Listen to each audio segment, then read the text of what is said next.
Hey everyone, Sean here. A couple days ago I purchased the LG Watch W7, which I wanted to try out, which we have here. So I posted a AMA on Reddit here, even though obviously I haven't put much thought into it as I'm apparently a scumbag. But regardless, I'm going to be answering some of these questions and just kind of going over the watch here. In the classic Wear OS starter pack, it's showing that it's not connected even though it is. So we're going to go ahead and take it off so I can use both hands, and I will show it off a little. First, I'll mention the stock band here. You can see it is rubber. It's relatively comfortable. Obviously I don't have like huge wrists, so you can see how it kind of sits on the wrist there. I'll compare it to the Huawei Watch 2 and a couple other watches here just for comparison's sake. But the band is nice enough, I guess. It's kind of weird. I know there's other watches like this too, where there's like two rubber fastening things there, but they don't have any like centerpiece to go into the hole, so they just slide around freely. So a lot of times if I wear long sleeves, the one on the end here will just casually kind of fall off, and then the band will come flying, which is kind of annoying. Other than that, it's a relatively comfortable band. Like I said, I'll go ahead and take it off now and we'll go over some things. Okay, firstly, here's a little bit of a size comparison. One thing that I mentioned in my post on Reddit there is that this has a 240 milliamp hour battery, which is what it is, but the LG Watch Style, which as we know has a horrendous battery life, also has a 240 milliamp hour battery, and you can see the size comparison overall of the LG Watch Style or LG W270 versus the LG Watch W7, which is obviously like a monstrosity in comparison. This is obviously not the stock band on this because LG is not really a pioneer of making good bands. But if we put them next to each other, you can see the initial size of the actual bezel, and then if we come down, you can see a little bit of a size difference there in terms of thickness, which is tremendous. So just remember that they both have the same size battery. Neither has NFC, and neither has a heart rate monitor. Of course, this does have mechanical hands, which is where most of the thickness comes from. This is IP67, this is IP68. This is an LG OLED display. It's arguably the worst OLED display on a watch I've ever seen, but I mean, it's a watch, it gets the job done. Whereas this is LCD with an odd like circle cutout in the middle where the hands stick in. And then just in comparison of size, here's the Huawei Watch 2. So there's a little size comparison there. They're about the same thickness, except just remember the Huawei Watch 2 has a 400 something milliamp hour battery, which is tremendously better. It can keep ambient display on all day without any form of issue. I can come home at the end of the day after like a 16-hour day and have 40% left after a heavy day of notifications. And then this, while you can still see the time, it's kind of blank, which I'll go over in a little bit what it looks like with the actual ambient display on. In terms of classiness, I think it looks better than the LG Watch Style. However, as some point out, Huawei Watch 1 is definitely a good-looking watch. Nothing really compares to it in that regard. Okay, so initially, I will show off the face here. This is the face that it actually comes with out of the box, and then I've obviously customized the colors and whatnot. So you can come in and customize the colors. Obviously, it really doesn't take a lot of intelligence to figure that out. You can see already this is not a stylized cutout. This is actually a cut in the screen. So if we come into some notifications, well, there's no notifications, but you can see the actual circle there. I will try to find something that has some color. There we go. I guess we'll just open Hangouts. Sorry, I'm looking through the phone. So, yeah, that is the cutout there. You can see it. You can see the viewing angles. I'll come to another clip, but you can actually see the backlight bleed in some angles, which obviously is not good, but it is what it is. To start going through the questions here, what compelled you to pay $450 for this? It was $250 when I bought it on Black Friday. It's getting returned, and I really just like to try new technology, as you can tell by my abundance of watches. You know, Google Glass posted up on the shelf. Yeah. Next question. What does the custom app drawer look like? So with the Huawei Watch, with the LG Watch W7, it does come with a custom app launcher. As you can tell, this is the default Wear OS one, which I manually enabled. You can go into settings and personalization. Obviously, it has a rotating crown here, whatever you want to call it, which we'll get to in a little bit. So we'll go to personalization. We'll go to enable alternate launcher, this is how it comes stock. Okay, so now the custom launcher has been enabled. So we'll come in here, push the button here to open it. It'll take a second longer than usual to load just because I just changed it, just turned it back on. That's what it looks like. You can rotate the crown here and go through it like this. Or you can obviously use your fingers like this, or just go left and right, or up and down. It's really functionally identical for the most part. It just has this odd, I don't understand the benefit of this necessarily, other than nothing is cut off by the hands as much, unless, it's anywhere from, 10 o'clock to 2 o'clock, or 50 minutes to 20 minutes, or 10 minutes. So it is what it is. I'm not a fan of it. I think it looks kind of dorky. LG made this with Google's approval, and they co-developed it or whatever.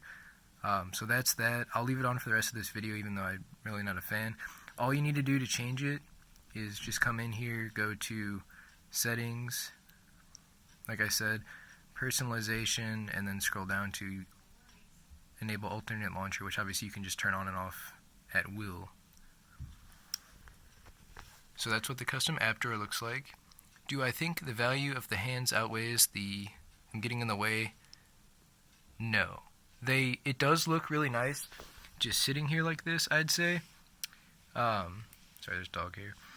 It looks nice just like this. On the wrist it looks nice. It definitely looks nice like this, being able to see the hands and whatnot. I'll turn ambient display on in a second and take a look, but it overall looks really nice until you actually do anything. So yeah, so here's an actual message. You see it cuts off the notification. A lot of times with smaller messages or Snapchat notifications or something where it just shows a username, it'll be right in the middle and cut it off.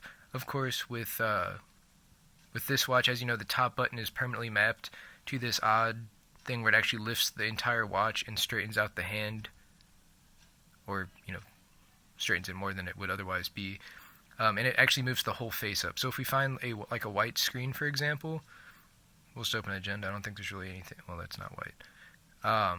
Let's see. Let's go into the.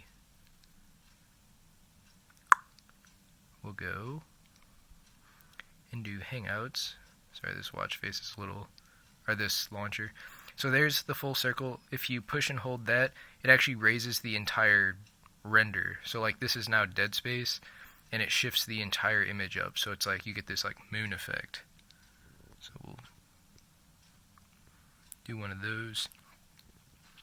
So that's that. Let's see. Any pictures of the custom app drawer? Went over that. Definitely tried something with the execution. Definitely leaves something to be desired. Let's see. I am not keeping it, even though it's not horrible. I actually really enjoy using it. I'll get into that. Waiting for new Qualcomm chip. Yeah, that'll be nice. Let's see. Okay. Ambient Face. So what we'll do is we will come into the Ambient Face. So to enable that, it's the same way on other Wear OS devices. You literally just come into Display, and then Always on Screen. Now, if you have a good watch like the Huawei Watch 2, Huawei Watch 1, or even the Sony Smartwatch 3, well, I don't even remember, that's so ancient at this point. If you turn this on, you just turn it on and it's good. With the LG Watch Style, which has some of the worst battery I've ever experienced in my life, it gives you a message that says it may use more battery, and that's like a kiss of death. So if we'll turn this on, You see this is just everything wrong with this watch at once. Always on screen reduces battery life. That says turn on, but if you were somehow confused, you could push and hold the top button and it would shoot up like that. Or you can let go and it'll go back down. Like, we'll go ahead and turn it on, and we'll just leave that on for the remainder of the video. So we'll go ahead and, oops. So there. This is the ambient watch face, which obviously, Wear OS, you can pick your own watch face and stuff. The thing to remember is that unlike the Smartwatch 3 or I think the Polar watch, this is not a transflexive screen at all. This is an IPS LCD, so there is an LED backlight, which means even though it's dim, it's still on. So it's kind of like the Moto 360 in a way. It is still using significant battery to do this, and it does definitely make an impact on battery life. However, if you're going out for just like a night or going to a party or something, it definitely looks nice. As you can see, I'll go ahead and pick a different watch face here. I forgot, I'm not used to the good method of changing. So this one's a really weird watch face that I don't really use, but if we go ahead and turn that off, well, that's really useless. But let's see, I'll try to find another one that looks like an actual watch here. These are the stock watch faces, obviously, by the way. So we'll come into, let's do this sky chart one. I've never looked at it, but so that's what that looks like. So there's another example. Obviously, this kind of looks cool on the camera, but in person this actually looks horrible. It looks like there's a bunch of stuck pixels on the screen. But you can see just the detail in the bezel here. So yeah, there we go.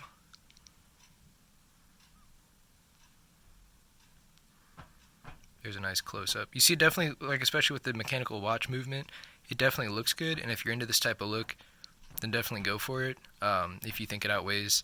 But we'll come back in and go to my normal watch face and just take another look at this, if it, will allow me to do such a thing. There we go. It's obviously hard. I'm looking through the phone to do this, so it's obviously a bit much. But you can see that's what it obviously looks like with the screen actually on, and there it is in the ambient mode. It's just some reflections there. Of course, let me zoom back out a little. Of course, with this, you can still hold this button when the screen is on, and it'll shift the whole face up as well, which is obviously you would never need to do that. But you can see there's the actual circle versus the rendered circle. Some watch faces will actually like utilize that space and will have like a spinning rectangle, but it's kind of like making the notch even bigger. As I'm recording this on the Pixel 3 XL, I'm very familiar with the notch. One thing that I will mention with this watch, just because it is mentioned, is in some of the other reviews, is the watchmaker or the master tools or whatever, which is the bottom button. Like any other Wear OS watch with buttons like this, you can go into settings and then personalization, and then you can go to customize hardware buttons, and then you can go to the tool here. You can reprogram this button if you're so inclined. As you can see what I did there? You actually can't see it, but you can customize that hardware button if you're so inclined. So we will just not customize it, but we'll come into here. Here are the quote-unquote master tools. So we have some tools here that are designed to take advantage of this, which I consider very gimmicky. You can go into Stopwatch, for example, hit this button to start it, and now it'll do this. I'll try to bring the phone close to see if you can hear the ticking of the hands. It's really a strange thing to hear from a smartwatch, but let's just see if we can get any of it.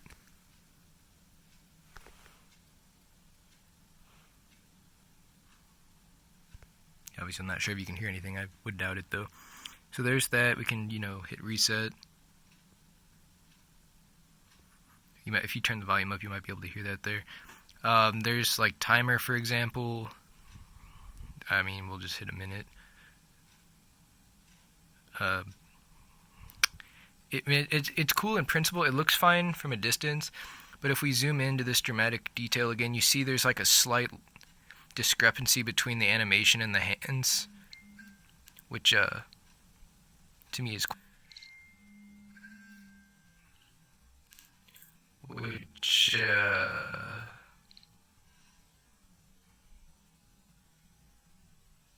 to me is quite a thing. So, but here's a good example.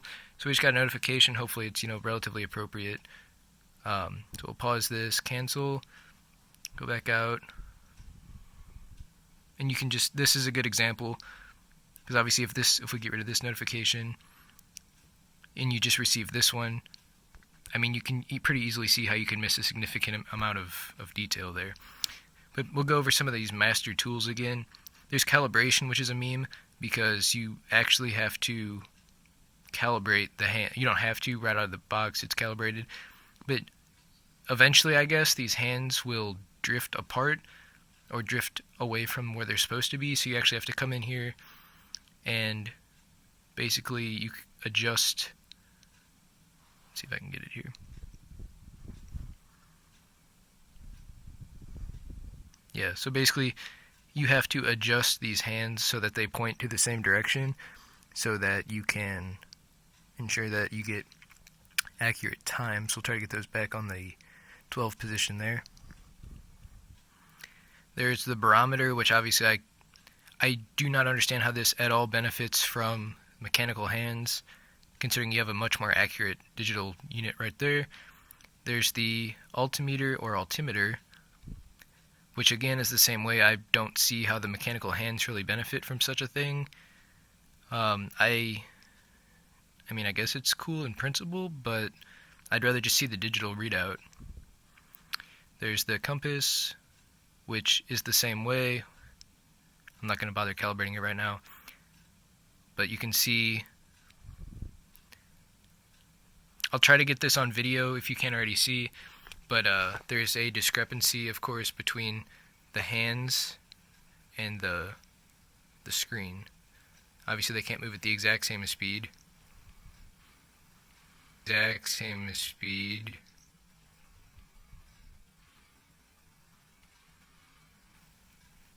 Hopefully that kind of illustrates the point there. Stopwatch there, that's basically it. So those are the master tools. In terms of battery life, I can get through all day, as in about 6:30ish a.m. to about 10 p.m. and have about 40% in the battery still. However, that is not like this. That's with the screen completely off, as in like how I had at the beginning of the video with ambient display off, which means you have none of this. You literally just have the hands and it's fine. And that's fine. But with the Huawei Watch 2, I can have an ambient face stay on all day, which has digital hands, which are fine, and I don't mind. And therefore, it'll last all day with the screen actually on. Plus, it's a nice OLED display, so it looks a lot nicer. This, obviously, like I said, I'll show you in a second what it looks like with the lights off. Turn off the lights. Okay, so here we are with the watch again. I realize, obviously, this is low light, but if we look from the side, I don't think you'll really be able to. Let me see if I can boost the exposure.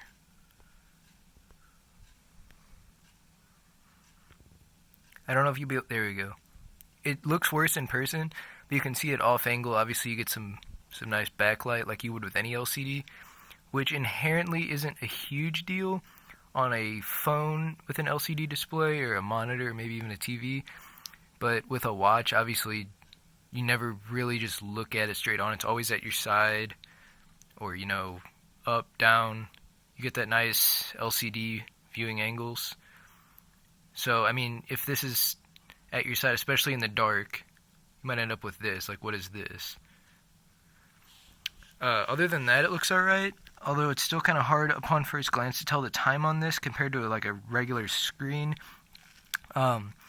It's kind of bothersome just because you can see all these numbers and these other dials that inherently don't really show anything too immediately useful, whereas I literally cannot see where the hands are right now. If we wake the screen up, then you can tell there's some nice backlight. But overall, though, I actually have really enjoyed using this watch over the past couple days. I definitely don't think it could warrant the $450 price tag. It just, that's too much. For $250 or about $270 after tax here in the great state of Missouri, it's fine. If it had an OLED and had NFC, I'd be fine with it. I obviously wear a Fitbit on the other arm anyway, so I don't really worry about the heart rate sensor and stuff, but for the price, it should probably include it. As with any LG watch, they stick a stupid amount of like tags and stuff, which leave this residue, which obviously I would clean off if I intended on keeping this, but since I will be returning it, it's fine. It's a good watch to use. I've enjoyed using it. The band is fine. It's a good idea. Oh, well, that's ironic. But that's about it. Hopefully I answered any questions. I will probably be returning this tomorrow. One thing that I'll go over before, since it is, about to die, is the charging cradle, which I know it's a little bit of a mess up here just because this cable's not usually here. I maintain that the best charger on any watch I've ever used is the LG Watch style charger. It's a solid material. It feels good to hold, not that really inherently matters, but then it magnetizes on well. Huawei Watch 2 is okay. It sits in the cradle and, does the job. But then this, its redeeming quality is that it does use USB-C, as you can tell there. But you have to put it on, and then that's not charging. You actually have to, I'll get a close-up here. You have to really push it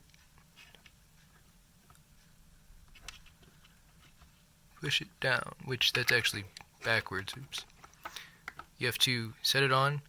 Again, that's not charging. Then you have to push it in so it snaps, and then it'll start charging. With the Huawei Watch 2, you can't really put it on the wrong way because it's kind of like magnetically forces it, it repels it the other way. Again, LG Watch style, it's perfect. You just put it on top, which is good because you need this like every 10 minutes. This is fine. As you can see, here's another example of maybe a little bit of the viewing angle. It's fine. That's really the summary here. It's fine. If you want the best Wear OS experience, even today, Huawei Watch 2 is the way to go. Huawei Watch 1 is still good if you can put up with the scratches. The Fossil Sport's probably going to be my next watch with the Snapdragon, or the Qualcomm Snapdragon Wear 3100, even though it's really hard to justify because this is literally the reigning champ of smartwatches. It is literally the best of the best, in my opinion. When somebody makes something better, I will replace this. But that's the takeaway. If you like the LG Watch W7, probably still buy Huawei Watch 2. Alright, hopefully I answered everybody's questions. If there are any more for whatever reason, go ahead and let me know, and we will try to answer them. Alright, thank you. Bye-bye.